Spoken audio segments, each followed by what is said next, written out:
niggas linking up. Trail niggas linking up. Link up, my nigga, let's link up. As always on the Weekend Wrestling, Mr. All-in-One from the 3-6-1, Allin, Xander, ladies and gentlemen. 3-1, Allin, Xander. I was mixed up. Just like how LA Knight said to Carmelo Hayes, get your names right, get your area codes right. Hey, you got it, bro. You the wrestler, bro. You the professional. I'm just, I just do promos. But it's been quite an exciting week in wrestling. But as always, we appreciate you guys tuning in, sticking with us, man. So we're gonna dive straight into it, man. This past weekend we had the Forbidden Door pay-per-view. One thing about AEW, even though I don't watch consistently, even though like the fans not showing up, they put on hell of a matches, bro. I don't think I said that right, but they put on hell of matches. And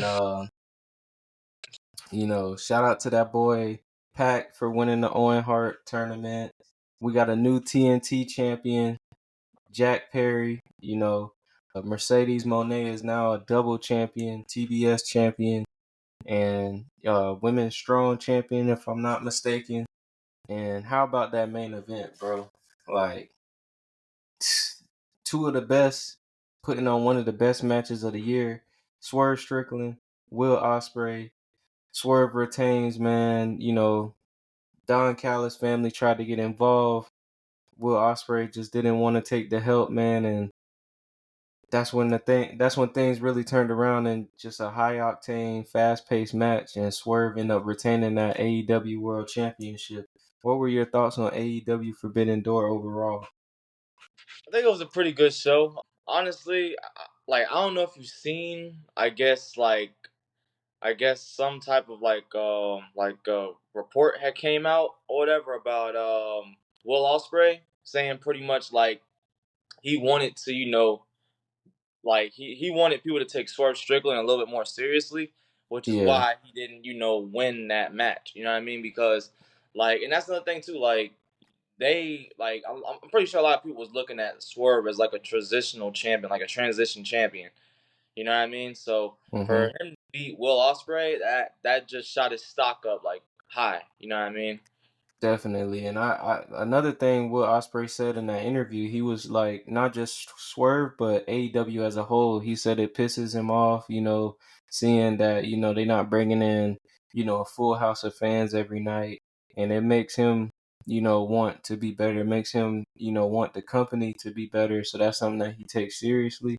And to have a guy come out and say that, like, I don't know if this is the first time, but for me, this is like the first time that I remember, a guy from AEW really coming out and saying like they want to put on the best, like really just have that drive and motivation. So I think having a guy like that in the locker room is going to be big for them. AEW, not only did they have that pay-per-view this weekend, they've been full of rumors. It's expected that Ricochet is heading to AEW. It's been reports that the talent in AEW is trying to coax Natalya to come over and jump ship. And then we also got a weird report about Shane McMahon meeting with Mercedes Moné, in the airport for a little bit. Tony Khan did come out and say that, nothing is going on there, although he will welcome it. And we heard JR speak about it, but, AEW is trying to cook something up behind the scenes, it seems like. We had Dijak, he's leaving the company. I can see him, being a fit for AEW. So AEW is trying to, get back to, being real competition in the land of, sports entertainment / wrestling. Yeah, What are your thoughts? Yeah, I hate to cut you off, but I do feel like that these moves that they're doing, it is trying to I guess they're trying to usher in like a whole new era right now. Like they're trying to find they're pretty much trying to find themselves in a way. You know what I mean? Cause I mean right now it's a pretty down time for AEW right now. But hey, even World Wrestling Entertainment in 2019 they had that downtime. 2019, 2018 that was very low. I mean look at the picture. It was a picture going on around like social media about how Stomping Grounds looked. That was bad. Like that's how pretty much how AEW shows look right now. Yeah. You always understand. It's always gonna be. I'm pretty sure AEW is gonna bounce back. It's gonna take time. It's gonna take a lot of time, but I'm pretty sure they're gonna bounce back. They're not gonna have no. They're not just gonna fall off. You know what I mean? Like World Championship Wrestling, stuff like that. Like, they don't think they're gonna do nothing like that. Like, they're gonna stick. They got too much stuff. Like, they got too much of a machine behind them to fall off like that. You know what I mean? Right. The only thing I would say in that is like the definition of insanity is doing the same thing over and over again, expecting it to change. So I see some of the changes that AEW are trying to make, getting some of the AEW guys, putting them in the spotlight, and sticking with, people that, have star potential and star talent. Started with the So, company. yeah. So like as long as they keep putting those guys in the right position, I can see AEW taking off. Now, SmackDown. Wanted to get into that because it was quite the SmackDown. Anytime WWE has a show in MSG, it's gonna be special. And that SmackDown was definitely special. It started off with a brawl. We saw, the Bloodline make their way to the ring. Before this, Paul Heyman is, going through it, should I say. Go back and look at this man's dedication. We're going to get into a little bit of that later, but Paul Heyman was wondering where was Jacob Fatu, and Solo said because he took Paul's advice, Jacob is not there for the evening. As the Bloodline made their way out to the ring, they were attacked by Kevin Owens, Randy Orton, and Cody Rhodes. And this led to your traditional brawl being broken up by security. And then had some crazy moments in there. And then eventually Cody and Co was escorted out of the company. And I will say, while Cody was talking in the middle of that ring, he got a certain look from Randy Orton. They planting them seeds. If you watching along with, me and Xander, and you going along this journey, you gotta be paying close attention because they planting those seeds. After this, we got a triple threat qualification match, and Tiffany Stratton qualified for the Money in the Bank ladder match, defeating Jade Cargill and Candice LeRae due to interference by Indy Hartwell, who took Jade out during the match. After this, Paul Heyman still worried. Solo is just reassuring him, saying that, tonight he's going to make Paul Heyman his official wise man and, trying to put Paul Heyman at ease. After this, we got some sort of, if it wasn't for the main event segment, this would have been the highlight of the night. We had LA Knight versus Logan Paul versus Santos Escobar. And this match started off with Logan Paul bringing out his friend, Indiana Pacers' own Tyrese Halliburton. And to give a little bit of context, Tyrese Halliburton plays for Indiana.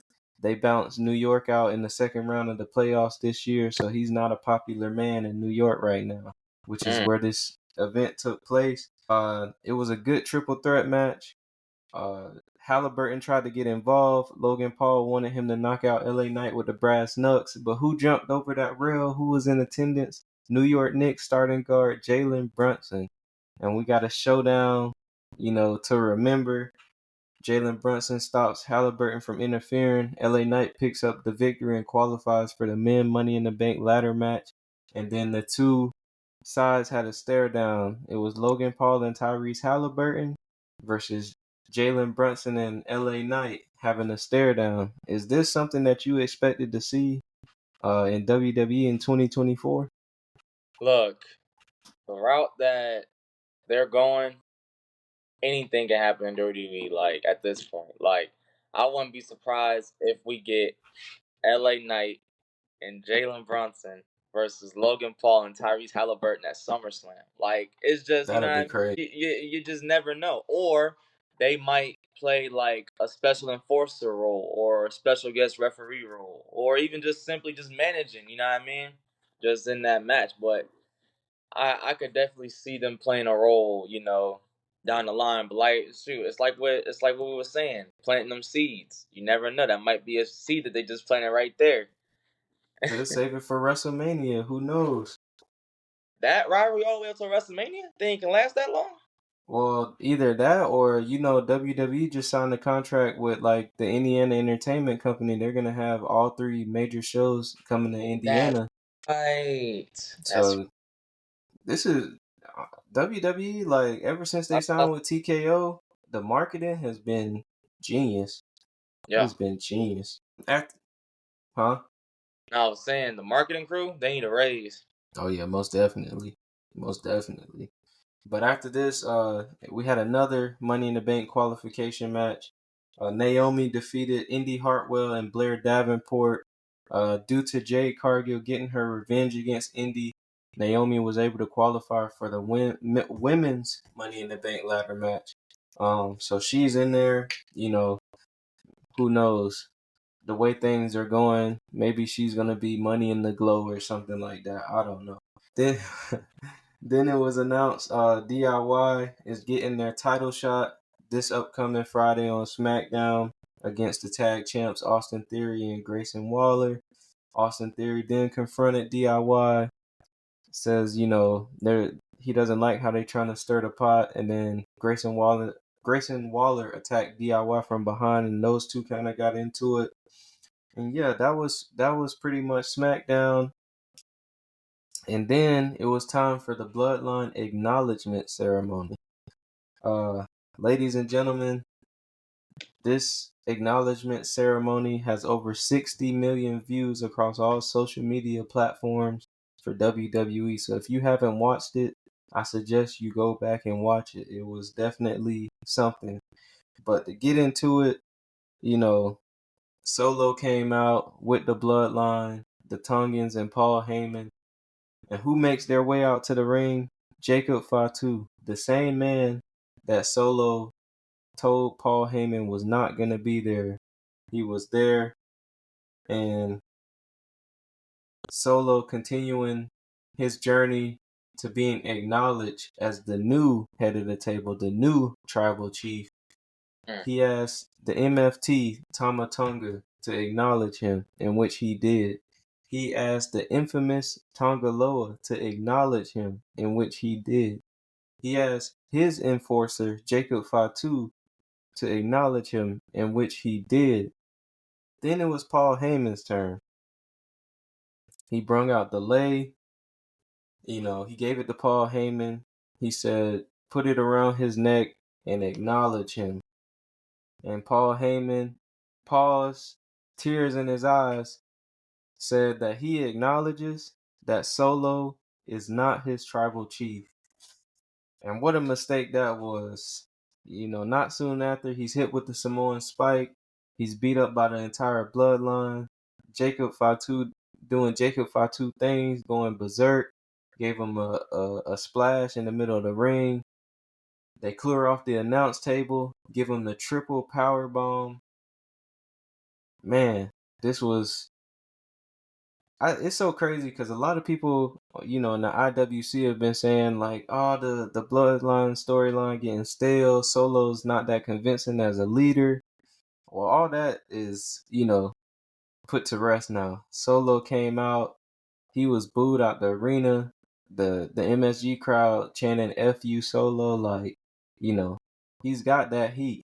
And I think people are hating on him because he's getting heat. Like, I don't think it's actual hate or actual disbelief in Solo's ability. I think it's just natural heat. Like, we can't stand this guy. But what are your thoughts on this segment, man? See, at first, Solo Sikoa wasn't really like the believable leader. You know what I mean? When it was first starting out, when he attacked Jimmy Uso and kicked them out the bloodline, stuff like that, and like how the story was like progressing. But now, like you said, they fixed all that in one night. Like the whole overshadowing thing. Now do I necessarily think that Jacob is still not gonna overshadow Solo?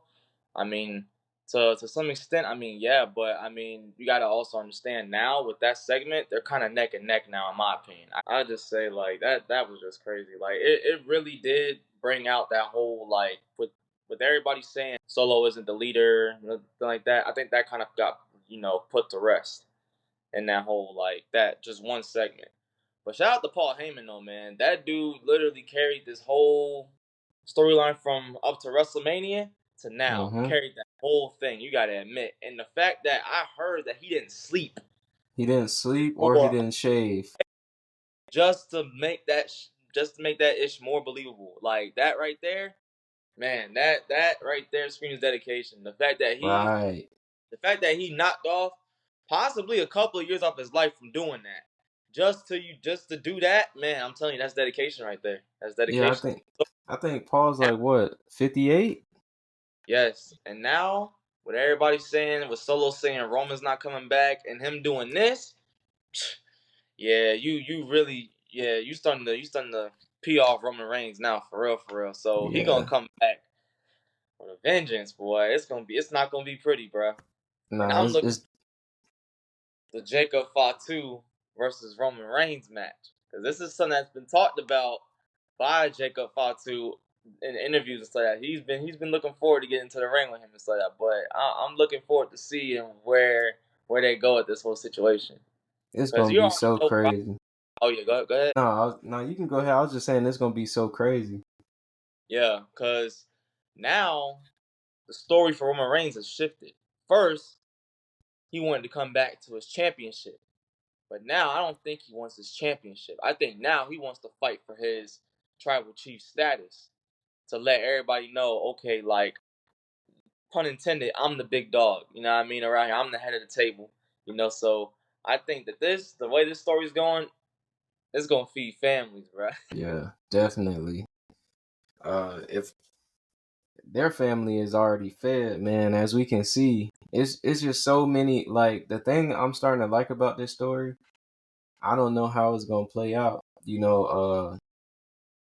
They reportedly signed Hikuleo, right? Whose side is he gonna be on? Is he gonna be with his brothers, or is he gonna go with Roman and the Usos? When it's time, where does the Rock factor in all of this? Is Jacob potentially gonna switch sides and not want to be in Solo's shadow anymore? Like, it's just so many different ways. I'm excited for like the Usos versus the Tongans. Like, that's gonna be a good one. Like, Yeah, that it's was a just match that's been talked about for years. They talked about that yeah, match for years when they was in New Japan. You know what I mean? yeah. So that's gonna cook. Excuse me. But shout out to Paul Heyman, man, doing work. Like, Bro, when I tell you, you might have to blur this out. I'm sorry I gotta say it, but he looked like shit. He looked like shit. Like, I'm just like, man. When I tell you he looked stressed as all, man, I'm just like, dog, are you okay, Paul Heyman? yeah, he was like, that's him not sleeping for that, man. Like, that's crazy, man. Not That's sleeping, not crazy. shaving, not dyeing his hair, nothing. He just Not went. doing. Just say, you know what? Yeah, that was crazy.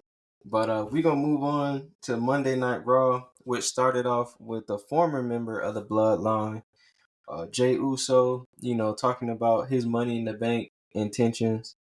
He was interrupted by Chad Gable, who, you know, said that he's gonna win the Money in the Bank, and if anybody should be targeted by the Wyatt Six, it should be Jay because he left his family and didn't even try to make it right. Unlike Chad, who's been, week in and week out trying to make it right. After this, you know, we hear the Wyatt Six music. Jay Uso disappears. Chad Gable is spooked. He's trying to find every way out. Every exit is a member of the Wyatt Six. Um, so eventually Chad escapes through the crowd, and out comes, Sister Abigail, giving Michael Cole another box with a VHS tape in it. And we'll get to what that VHS tape had on it in a second. After this, Xavier Woods defeated Karrion Kross. Then the New Day was beat up by the Final Testament, and it looks like, Karrion Kross injured Kofi's arm. Damian Priest met up with Dominic Mysterio in the hallway, asking him if he talked to Rhea. Dom said yes. And then Damian Priest said, "Oh, really? Because I just talked to Rhea and she's upset." As a side note, shout out to Rhea and Buddy Matthews, by the way, tying that knot. Best of luck to them. And, A lot of people were swinging in the air. I'm pretty sure, That's tough, but hey, it is what It's it is. tough. Yeah. Hey, but if anybody still gonna win either way, that boy Dom. Yeah, that But don't even yeah, matter to Dom. You know what I'm saying? He don't care about all that. for He said, real, "Harry, who? Shoot, I they am too." call him And right. They don't call him Dirty Dom for no reason. bruh, I'm telling you. Dirty D, as Selena said. But yeah, and then after this, they Priest and Dom walk into the Judgment Day clubhouse. Liv Morgan is hanging out with the rest of the crew, and Priest is confused. Then he's checked by Finn Balor, who told Priest that Liv Morgan isn't the problem, but Damian Priest is the problem for everything he's doing, for everything he said last week, saying he doesn't need the Judgment Day and they need him. Finn Balor has an issue with Damian Priest, so they definitely planting those seeds. After this, we got the women's world championship match between Liv Morgan and Zelina Vega. This match, was back and forth, just the two ladies at first, but then Dominic Mysterio decided to make his way down to the ring and help Zelina, in which he didn't. Then his father came down to the ring, Rey Mysterio, and those two got into it, causing all types of distractions. Dom tried to slide a chair in the ring to Zelina. She throws the chair at Dom's face. Liv capitalizes, hit her with the Oblivion. She retains her world championship. And because Dom helped her retain again, she is now even more head over heels for Dominic Mysterio. Now, see, I'm gonna just say this: two things. One, it just surprised me how just like casually Dominic and Rey Mysterio are just getting into stuff now. Because that was at first it was just like, well, I'm not gonna fight you in third. Now Rey Mysterio's like, all right, I don't even care no more, bro. For real, I'm gonna beat your ass every time I get. Two, this goes into what I was saying about important championship matches on just random episodes. Like that match, honestly, you could have put that in the Money in the Bank. You really could have put that in the Money in the Bank. That's just me personally. I don't know how everybody else feels about it. I mean, it was a good match overall, but that match, you could have had that same match that they put on at the Money in the Bank. That's just me. And it would have been good. It probably would have gotten a good, 3 stars, 3.5 star rating on it. Like, I mean, I don't know, man. That's just me personally. One thing I noticed in the Paul Levesque era, going by Stephanie. Shout out Stephanie. She was in attendance at both shows, SmackDown and Raw. They spotted her in the crowd. But like Triple H, it seems that he's going with quality over quantity, and being that like all the PLEs, there's only really like at most maybe 5 matches. So he's trying to, take that approach where every match gets its, proper time. And I just feel like that's why you starting to see more title matches on the Raws and SmackDown. Also, I feel like it makes the titles like I'm basically saying I disagree with you for the simple fact like I feel like it makes the title seem more important because you get to see it more often. Like back then, like you really didn't see a title or you know what I'm saying, like during that whole Roman Reigns period, like the champion not showing up or it's not being defended. I think they're trying to steer away from that because they did it so long. You know what I'm saying? Yeah. Actually, you know what? You make a valid point with that because now that I think about it, during like the Attitude Era, you had random tag team matches, Intercontinental Championship, European Championship matches on SmackDown and Raw. Mm-hmm. And you know what I mean? Nowhere there'd be new champions and stuff too around that time, like on random episodes of SmackDown and Raw. I mean, to an extent, you are right with that, but I guess I'm just too used to the Vince McMahon era, man. I guess this guy's got my mind all brainwashed or something. Who knows? I don't know, man. Brainwashed from the Vince McMahon era. Not to get too off topic though, but they released on the WWE Vault YouTube channel like highlights of the Shield's run. Bro, I'm not gonna lie, that whole era of the Shield, like like even though it was PG TV, like that was underrated. Like when Ryback was on the scene, people don't like Ryback now, but he like that whole Feed Me More, it was over. The Shield, like just the fact that all of those guys are main eventers now, and then it's just so crazy. Like that And feud they had with the Wyatt family, like the fact that they put that on the vault, like at this time, kind of makes me wonder Dean Ambrose, John Moxley's future, and or if they might have some talks with Dean Ambrose, John Moxley for possibly 2K25 showcase mode for WWE 2K. Who knows? mm-hmm. I'm just saying. Yeah, like with Triple H in charge, like it's more believable now. We seen CM Punk come back, we seen him bury the hatchet with, a lot of people. So I wouldn't be surprised. It's I just mean, if CM Punk and Seth Rollins are like, I mean, they obviously still, they hold a little grudge, but I mean, at the same time, though, like they can work together. You know what I mean? Like right. they have a relationship now where they can work together in a sense. You know what I mean? So I definitely see that in the future. But speaking of the Shield, Seth Rollins arrived to the arena. And I know this is very minuscule, but if you were paying close attention as they were showing Seth arrive in the arena, Zoe Stark was caught, you know, in the background talking to Sonya Deville and then being pulled away by Shayna Baszler. Another instance of, you got to pay close attention. Uh, and after this, right. And then after NXT. this, always. I After mean, this, Baszler already got stabbed in the back once by Lola Vice. Could happen again. like, I don't know what Sonya's up to, but she's been talking to Zoe. She's been talking to Natalia. So, you never know. I But, hope, man, because I mean, it's just like you might as well just like you've been there for so long. You might as well just retire there at this point if they let you. You know what I mean? If they give you an extension, I say take it. You know what I mean?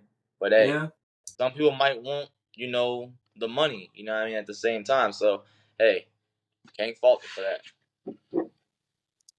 it's like, yeah, we can get into that, but I'm gonna save it for a little bit because there is some family ties within AEW now, too. So, That is uh, true. but, Seth made his way out to the ring to hype up the Money in the Bank championship match he's gonna have with Damian Priest. Then he was interrupted by Finn Balor, who says he was pissed off with Priest, but in all actuality, it's really Seth's fault. He started all this drama in which Damian Priest came out and said he didn't want Finn in his business. This broke down into Seth and Priest getting into each other's faces, and Finn saw the opportunity to attack Seth, and Priest wasn't with it. He pulled Finn off of Seth. Seth ended up attacking back, super kicked Priest into Balor, curb stomp Balor, and then Priest took out Seth with Priest standing tall. Um, so again, another example of them planting them seeds, Yeah, between and Priest and unfortunately, Finn. that kind of debunked a little, like a little, what you call it? I had little theory that I had too Yeah, about Seth Rollins. Like the theory that I had with Seth Rollins was he was still recovering up until Money in the Bank, but you see how he got physical this week, so that kind of debunks the theory. I'm pretty sure he's cleared 100% now. yeah. I don't know. Seth is a machine. Even when he's hurt, he's going like he's 100%. Right, WrestleMania, man. He wanted that main event so bad. He wrestled injured. Right. He wanted Um, that main event so bad. he came through on both nights. Mm-hmm. But after this, we got a promo for from Ludwig Kaiser, basically saying that he has broken ribs. Now I don't know if this is in the kayfabe sense or not, but he blamed Sheamus, and he said when he returns, he's on Sheamus's ass. I'm Uh, definitely on that as far as like legit or kayfabe. I'm kind of 50-50 on it because the reason why it's 50-50 is because like the vignette, the mhm. vignette soon. So that kind of But in a sense, you never know. Maybe they told him, to give them something, So. Right. Yeah, that's how I felt too, though. That's why I was conflicted by it. Mm-hmm. After this, Zoe Stark qualified for the last spot, the final spot in the women's Money in the Bank ladder match. She beat Dakota Kai and Ivy Now. Dakota Kai was distracted. Huh? No, I said that surprised me. You think so? I kind of Zoe knew that was Stark going to happen. over Yeah. Dakota Kai. Yeah. Io already in the match. Yeah, I know, but she was not the first time that two members of Damage Control was in the Money in the Bank together. Well, yeah, but I just feel like, I don't know.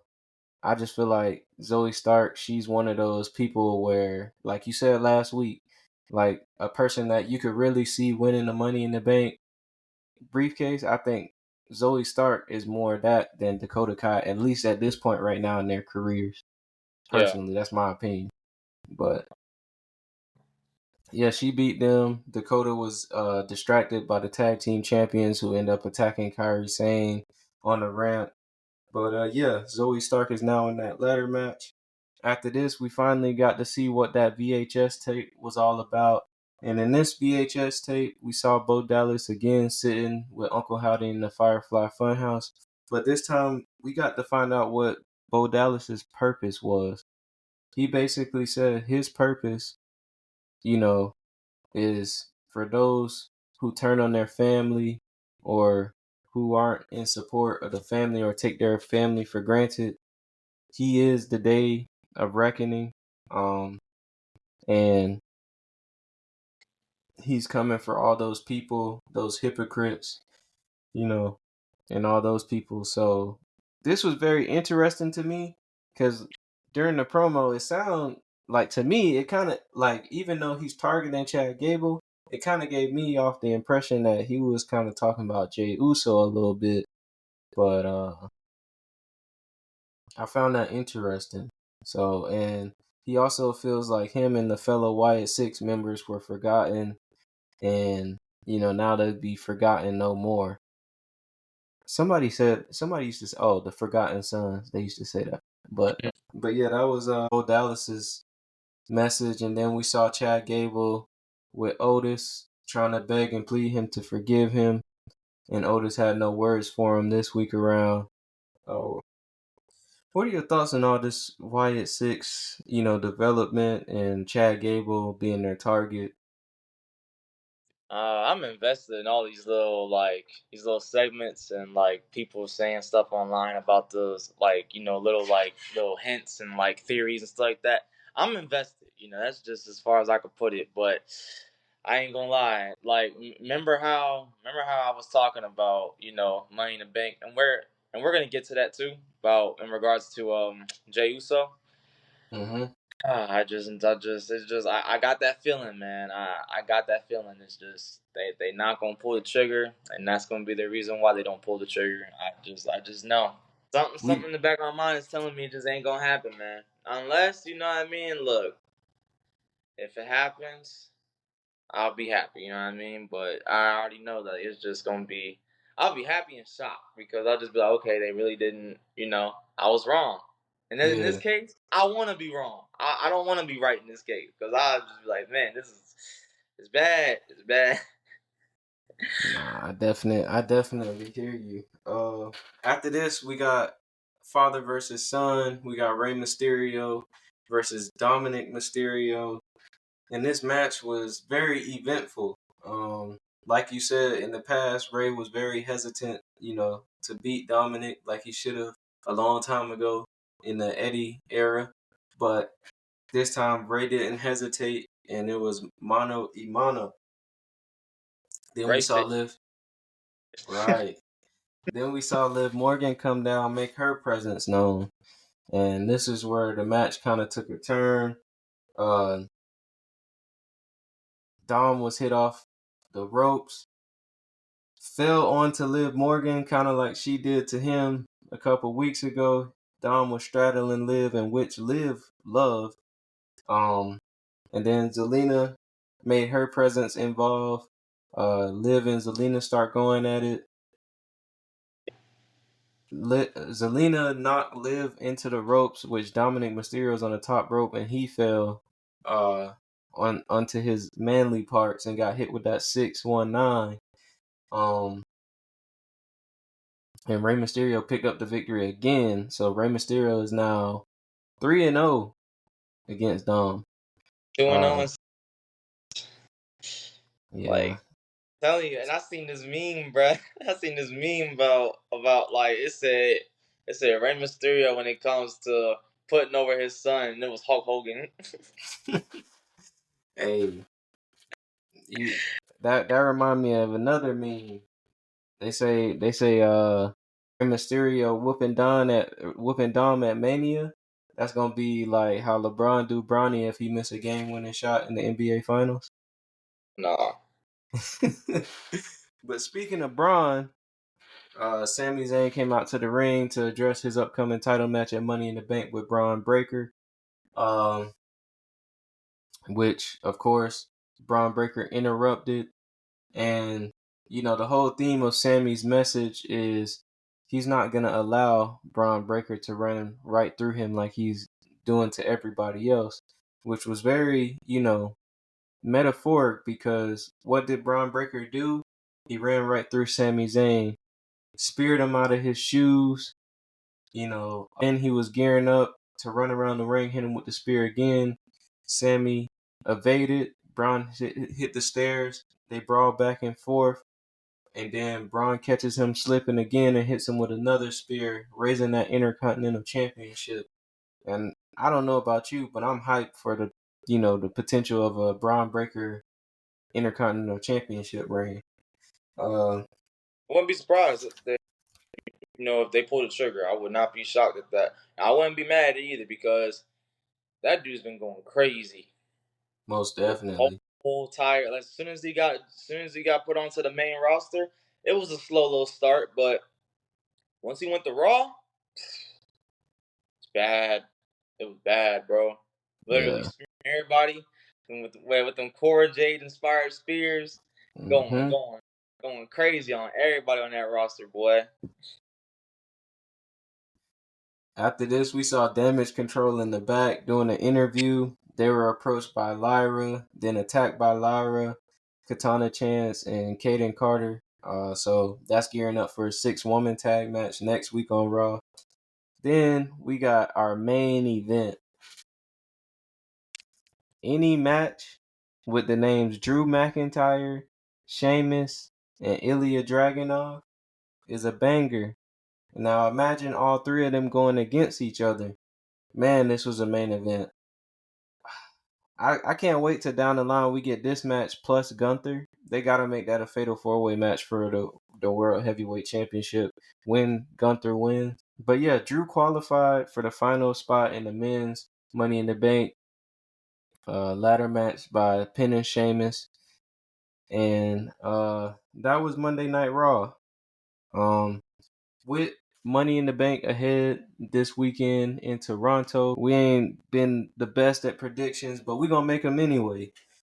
So I'm gonna start with the Money in the Bank men's ladder match. The participants: Jey Uso, Carmelo Hayes, Andrade, Chad Gable, L.A. Knight, and Drew McIntyre. Who is Xander's pick to win this match? See, I'm gonna try to go undefeated this time. I want to go undefeated. So, remember how I was saying I wanted to be wrong, right? I'm kind of sticking on that. So, I'm gonna say, you know what? Give me Drew McIntyre, and I'm gonna tell you why. All right,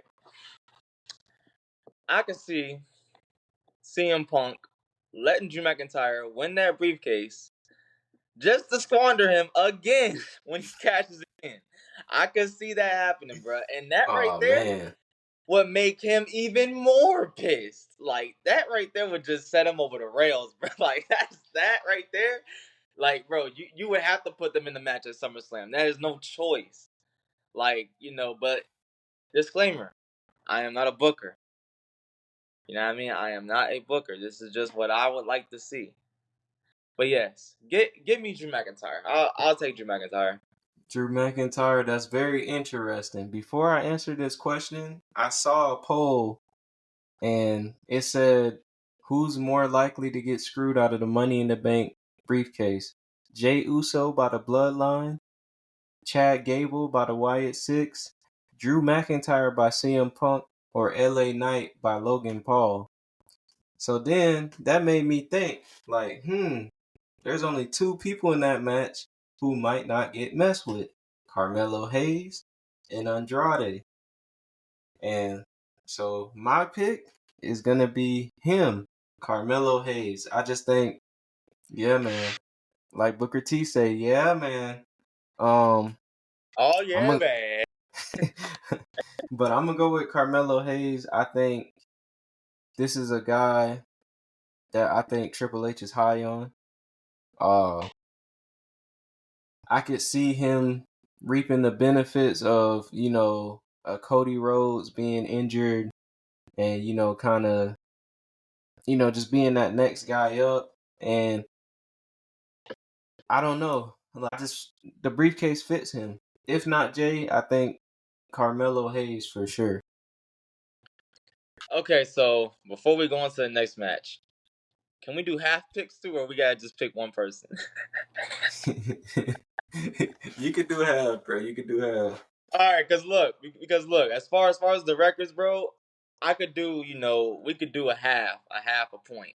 You know what? That's what we're gonna do. We're gonna give ourselves a pass and do a half a point. So I'm gonna pick two picks, who I would like to win and who I can tolerate winning. So for this one, give me Drew for who I can tolerate, and give me Jay for who I would want to win. Yeah. Who I would want to win is obviously Jay.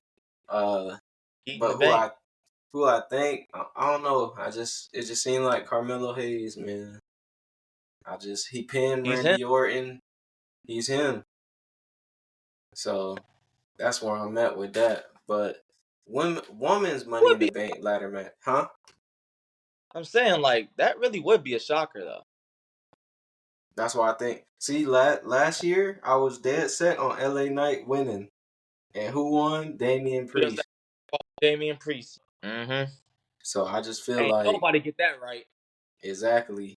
So I ain't making the same mistake twice. Hey. But as far as the women's Money in the Bank ladder match, the participants: Io Sky, Chelsea Green, Lyra Valkyria, Tiffany Stratton, Naomi, and Zoe Stark. These are a lot of good choices. Like, I can see any of these women winning. All right. So for this one, we're gonna stick with that same thing: who you will want to win and who you will tolerate winning. So for who I want to win that match, obviously this goes back a couple pods ago. Io Sky, all day, every day. Second year back to back, gets that women's Money in the Bank briefcase, cashes it in successfully yet again. And who I could tolerate, give me Tiffany Stratton. I'll take her, because like you was saying about Carmelo Hayes, how they're trying to get the newer people and kind of elevating them some way. Do that with Tiffany Stratton. Yeah, as far as who I would want to win, Chelsea Green all day. She's like, You to want me, that diva. That's why. nah. I just think that she would be perfect with it. Like, it just suits her character. Same thing, which is why my pick to win is Tiffany Stratton. And like I said on the pod last week, I've been noticing it's like a friendship with Tiffany and Nia Jax. I feel like Tiffany, if she wins that briefcase, she gonna try to finesse Nia Jax, who might win at SummerSlam, or who, you never know. Tiffany might cash in at SummerSlam. You know why? Nia's destroying Bayley, and she could be your new champion, and that's why I'm gonna pick Tiffany Stratton. But I would want Chelsea Green to win. Some good picks right there. All right. So now we got the WWE World Heavyweight Championship match. If Seth Rollins wins. He is the world champion, and Damian Priest has to leave the Judgment Day. If Damian Priest wins, he retains his championship, but Seth Rollins can no longer challenge for the World Heavyweight Championship as long as Damian Priest is champion. Mm. All right, so now we're going back to just one pick now. No going back. With these regular matches, I we hope going. not. All right. So honestly, with this person I'm about to say, it's gonna come as a surprise because honestly, I could really see him like doing more with this win, more than the other. So give me Damian Priest because he beat Seth Rollins. He proves himself yet again that he's actually a force to be reckoned with that World Heavyweight title. Mm-hmm. You know what I mean? You've already beaten Drew, beaten Seth, another big name. That's going to do good for you. That's going to do good for your title reign at the end of the day. So, and then little side note too. I also see him if he does win. It ain't gonna matter with the Judgment Day because they probably gonna kick him out regardless. You know what I mean? So I see them kicking him out regardless whether he wins or he loses. So it's a lose-lose for him in that department. But hey, I could be wrong. So, but who you got? See, my mind is made up, but I do want to give a little theory. You know, with everything going on with Finn and Priest, I wouldn't be surprised if Priest screws. If Finn screws Priest, just so that could be his way out of out of the Judgment Day. I wouldn't be surprised. But, however, even though, that could be an option, I think Priest retains. I think he's going to get fed to Gunther. I don't think Seth is going to, get the title just to lose it at SummerSlam. So I'm gonna go with Damian Priest on this one for sure. Maybe another theory. What they can also do, and disclaimer, I'm not a booker. They can also do is right. I could see Finn Balor inadvertently costing Damian Priest the title, meaning he could be trying to help out Damian Priest and ends up causing him it, and then now he has to leave Judgment Day because Seth Rollins won the title. Yeah, Everybody's looking all shocked, like, dang, now you gotta leave. that'd be crazy. What? After this, we got the Same on business. After this, we got the Intercontinental Championship match between champion Sami Zayn and challenger Braun Breaker. I know what I'm thinking, but what are you thinking? Give me Braun Breaker. Sure. I'm not even really gonna explain it. Just give me Braun Breaker. The type of wrath that he's been doing, the path he's been going on, and just all the rampage, all the wreckage he's been doing. Like I said, that Cora Jade inspired spear. Unless Cora Jade hits up his DMs a little bit, then Sami Zayn might have a chance. But it ain't happening. he don't stand a chance. Then it's over. Yeah, I definitely agree with you. Yeah, Braun Breaker is next up for sure. And then we got the match, that I'm kind of looking forward to. I'm not gonna lie. We got Cody Rhodes teaming up with Randy Orton and Kevin Owens versus the Bloodline. Now, I'm interested to see which 3 members of the Bloodline it's going to be, because it's tough because I don't know which 3 members it's going to be, so it's hard to really determine what the results is going to be. I have an idea though, on who it is. Who? Like, I think it might be Solo, Tama Tonga, and Jacob Fatu. Because I don't know if you peeped, but Tonga Loa really hasn't been like wrestling like that. I mean, he's been taking serious moves, but I guess they're probably saving him for something or whatever. I guess I don't know. No, he been in 2 matches. Oh yeah. So I say yeah. Well, I guess I don't know. I guess maybe they might just be they might want Jacob Fatu 2 to be in, like, I guess his first. They might want to make his debut at the Money in the Bank. Nah, Either. I kind of think that's how it's gonna be. The way the graphic was set up, that's what the team is gonna be. But Right. you never know. I also have a theory about this one, but who you picking? Oof. I'm picking the Bloodline. Kevin Owens takes the pin. I'm agreeing with you, and I think this is when we're gonna get the rift between Cody and Randy potentially. I also think we're gonna get the debut of Hikuleo in this one, to cause the distraction. Mm-hmm. And I think Jacob is gonna be the one to pin Kevin Owens. Yeah, because Kevin Owens, I could see Kevin Owens taking that pin just because, Randy's Randy at the end of the day. He already took a big pin, in the past, 2 weeks, a week from now, a week ago. And then you got, Cody Rhodes. He's a champion. I don't think he's going to take the pin. It would be shocking if he does take the pin.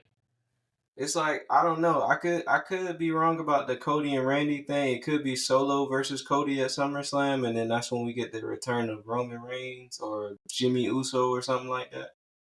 I ain't gonna. I can't. That's something else too. It could be Cody's team winning with the help of Jimmy Uso. I mean, only way if Cody, Randy, and KO take that win, it will probably have to be Tama Tonga taking that pin. Yeah, he the only one that could. Jacob, not a chance. Solo, nah, he's just starting to get that believability. So if you get him pinned now, it's going to blow out the window. You got to start from square one again. So yeah, that's the only way I can see it happening. But this match can go either way. But if I really had to pick one, I would have to just say Bloodline. Same here. But I cannot get over these faces that Randy Orton's been giving Cody Rhodes, bro. It's really like it was someone that did a meme, bro. And it shows all the faces he gave him, dog. It's just like he's eyeing that championship. He wants that championship. He wants that record too. Yes. What is he, 14 time or 15 time right now? I think 14. Yeah, 14 time. But that I'm looking forward to the PLE this weekend. We also had NXT, just a couple of highlights. There was a good street fight between Jada Parker and Michin. Jada Parker ended up getting a dub in that one. Lola Vice did, a very emotional promo, saying that she wants to be the first Cuban American NXT women's champion and looks to defeat Roxanne Perez at Heatwave. And then also we had the NXT Championship contract signing, the Fatal 4-Way match between champion Trick Williams, Javon Evans, Sean Spears, and Ethan Page. And like every other contract signing, we had two people going through tables. We had a face-off for the championship. And I'm excited for this PLE as well. I think Toronto going to be on fire this weekend. So NXT Heatwave, we got double predictions. So we're going to start with the NXT Women's North American Championship match. Kalani Jordan in her second title defense, challenger Sol Ruka. Yikes.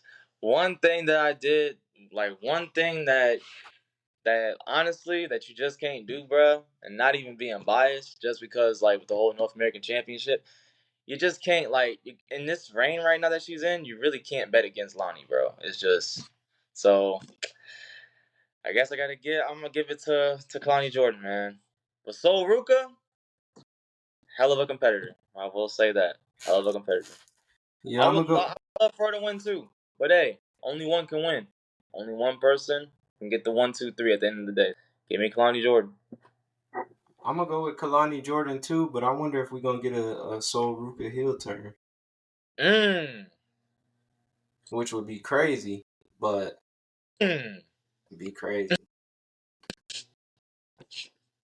Hey, that would be unexpected right there. That'd be a curveball thrown. Yeah. That's something that I want to keep my eye on for sure.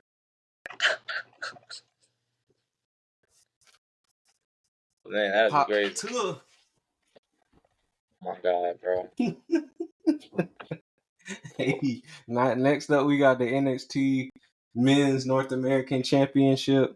Obafemi, the champion, goes against Wesley, the challenger. This is Wesley's final. He can never challenge for the championship again as long as Obafemi is the champion. If Obafemi retains, who do you got winning in this match?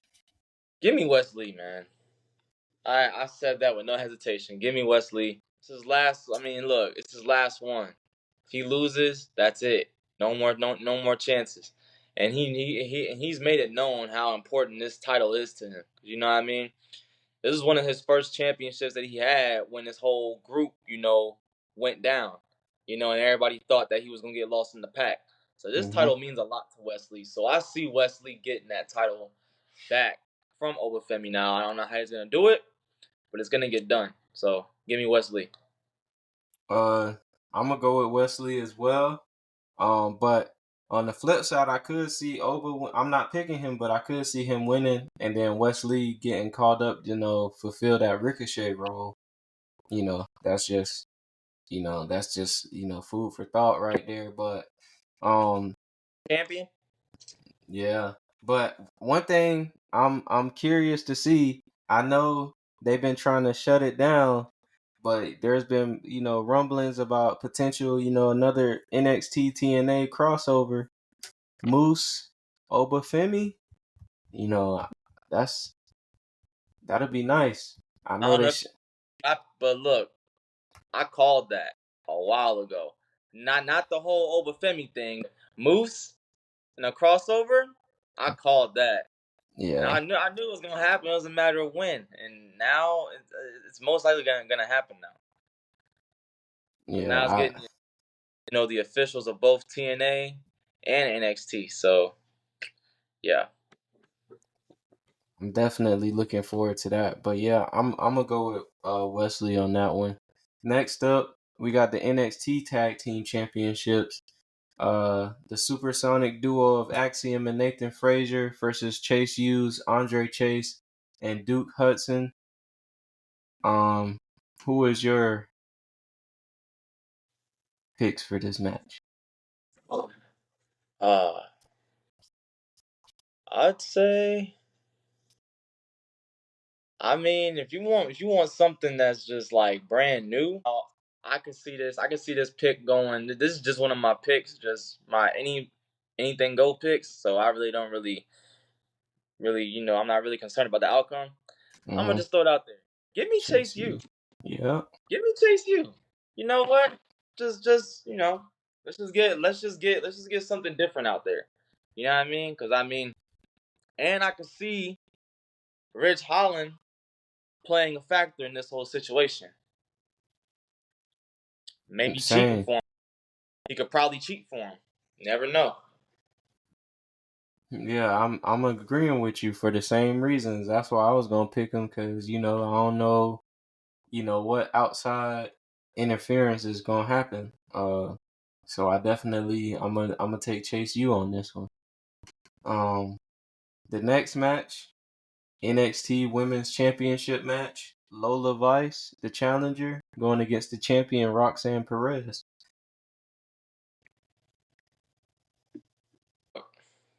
Lola Vice, you're good now. But I gotta say, give me Roxanne Perez. Mm. I just don't think, right now. I mean, I know she's got a whole bunch of momentum right now, but like Roxanne's on this tear in NXT right now. That's probably not gonna stop anytime soon. I'd probably say if they do it right, she could hold this title up until the next Stand and Deliver. So give me Roxanne. I don't know about stand and deliver, but however, I agree with you. I think Roxanne wins this for now, but I think this match happens again and it's a different result. But I'm gonna go with Roxanne as well. But I definitely think like she's gonna lose that match by the time SummerSlam rolls around, so she can get called up. That's just my opinion. See, I be forgetting about the call ups and stuff. I be forgetting about that. So yeah, you probably on something with that. Yeah. The main event, Fatal 4-Way match, champion Trick Williams, challengers Ethan Page, Javon Evans, Sean Spears. I already know who I'm going with. What's your pick in this one? Who you got? I can realistically see this individual fighting through all the adversity, the whole thing about him not being able to, not having to be involved in a decision to lose. So I say Trick Williams. Again, I'm Trick. gonna agree with you. Because if Trick beats every other competitor in this match, it just proves, just the same way as Damian Priest's case, gives them that, legitimate champion status. Mm-hmm. Nah, I agree with you. I think, Trick, he kind of just started his run in a way. Like, he hasn't been champ that long, and I don't think he's going to be called up anytime soon, personally. So I think, utilize him while you got him, and then somebody else going to come along and take that championship, which I was saving this thought from a match we, predicted earlier. I could see Oba Femi coming down that pipeline, potentially being the next NXT champion. So, I wouldn't, put that out of perspective. But yeah, I'm gonna go with Trick Williams. I think this is the first time ever we agreed on all the predictions. Yeah, that's a shocker right there. I So hey, know. now I don't. I'm wrong. You wrong too. Yeah, all right. But ladies and gentlemen, that was our show for today. I am your host, Ron the Don. My co-host from the 631, Mr. Allin, Allin Xander. Did you want to say anything to the people before we head on out of here? I just want to say appreciate everybody for supporting the link up, supporting Ron the Don, and supporting myself. If y'all want to see where I'm at, follow me on social media, Sir Tony _ That's my Instagram. Sir Tony, that's my Twitter or X account. And yeah, so that's it. Y'all Yeah, have a good one. tap in with him. That boy gonna be debuting. Yeah, soon enough. Hey, shoot, especially after yesterday, I'm ready, man. This training was hard, boy, but I'm ready, man. And like that, we out. Peace. Trip forever and I'm just not getting started. That's the one. Yeah.